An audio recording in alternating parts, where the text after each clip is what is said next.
Assalamualaikum warahmatullahi wabarakatuh. Bertemu kembali di pembelajaran biologi bersama Ibu Tita Kusniawati. Hari ini kita akan membahas tentang sistem pencernaan ya.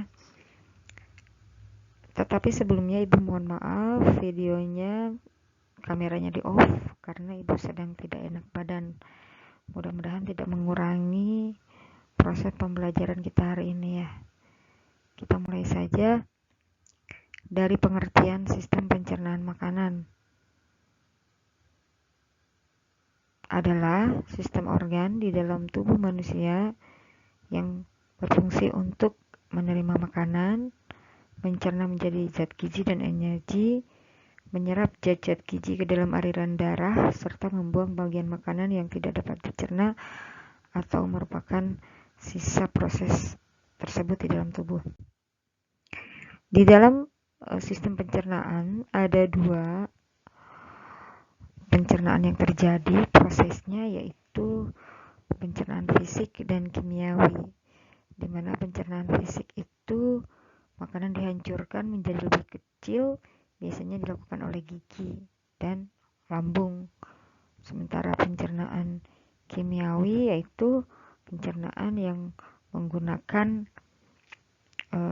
bahan-bahan yang sederhana, bantuan enzim ya, itu perubahan molekul organik yang bahan organik yang dalam bahan makanan yang tadinya kompleks menjadi molekul yang lebih sederhana. Ini adalah organ-organ yang terlibat dalam sistem pencernaan makanan, dimulai dari mulut, kemudian tenggorokan, kerongkongan, lambung, usus halus, usus besar, rektum, dan anus. Ada organ tambahannya yaitu gigi, lidah, kelenjar ludah, kantung empedu, hati, dan pankreas. Kita bahas satu-satu. Ini mulut ya, bagian-bagian rongga mulut terdiri dari gusi, gigi, bibir, dan pipi. Ya, kemudian ada terjadi dua pencernaan juga, yaitu mekanik dan kimiawi, di mana mekanik dengan gigi ya, yaitu ketika makanan dicampur dengan air ludah sehingga berbentuk bolus, dan kimiawinya dengan bantuan enzim amilase atau ptyalin yang berubah menjadi bisa merubah fatty menjadi maltosa.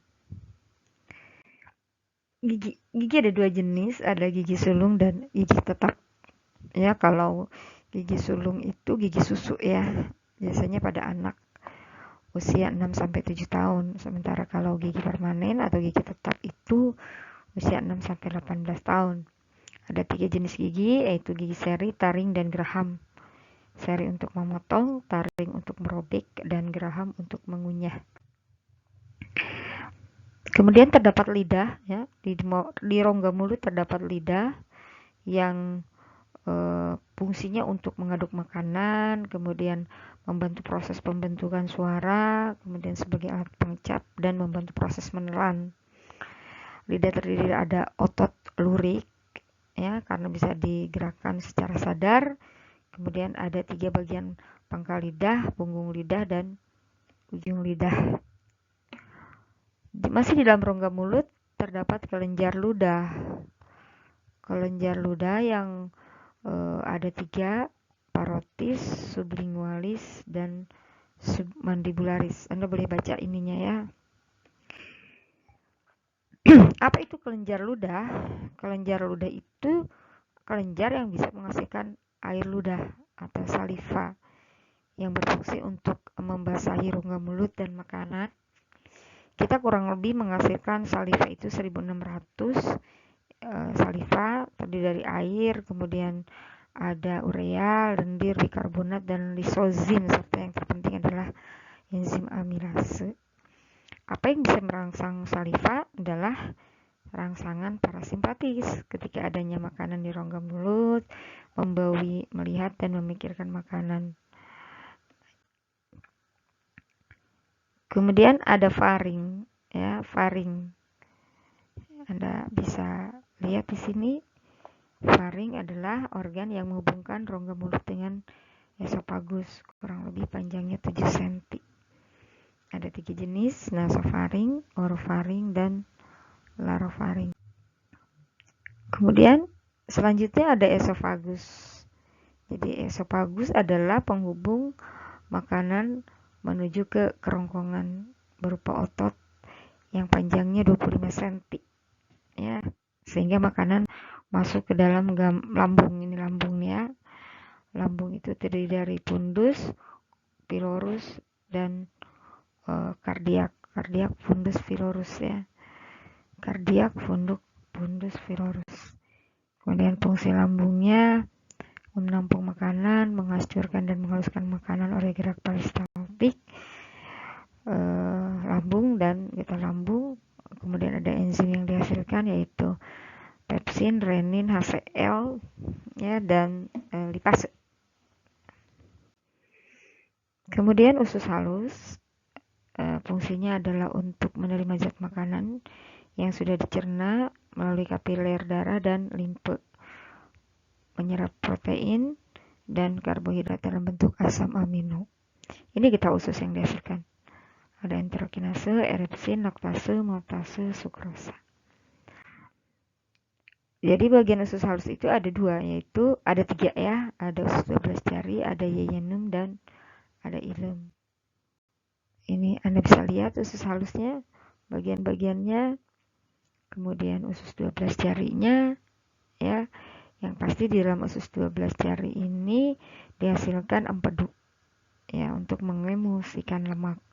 Kemudian dihasilkan getah pankreas yaitu amilase, tripsin, dan lipase. Ini yeyunum, ya. Kemudian ada ileum, penyerapan yang panjangnya 4-5 cm.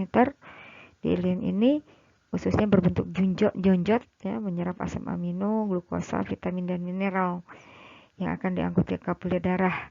Sedangkan asam lemak dan kolesterol diangkut ke pembuluh limfe menuju jantung. Kemudian di sini ada usus besar. Apakah terjadi penyerapan sari-sari makanan? Tidak. Di usus besar itu hanya terjadi proses penyerapan air dan pembusukan. Jadi terbentuk massa feses. Ya, ada bakteri E. coli yang berfungsi untuk membantu proses pembusukan makanan. Ini ada kolon. Kolon adalah penyimpanan feses sementara ya. Penyerapan air. Sorry. Kalau untuk ini rektum, penyimpanan feses sementara itu rektum. Kemudian nanti ada ini gambarnya, kemudian ada anus ya. Kemudian ada organ hati sebagai organ tambahan. Kemudian ada kantung empedu, ada pankreas ya yang menghasilkan enzim-enzim atau hormon, ada insulin, ada amilase, lipase, kemudian proses makanannya di sini Anda bisa lihat ini enzim-enzimnya juga. Mudah-mudahan Anda paham.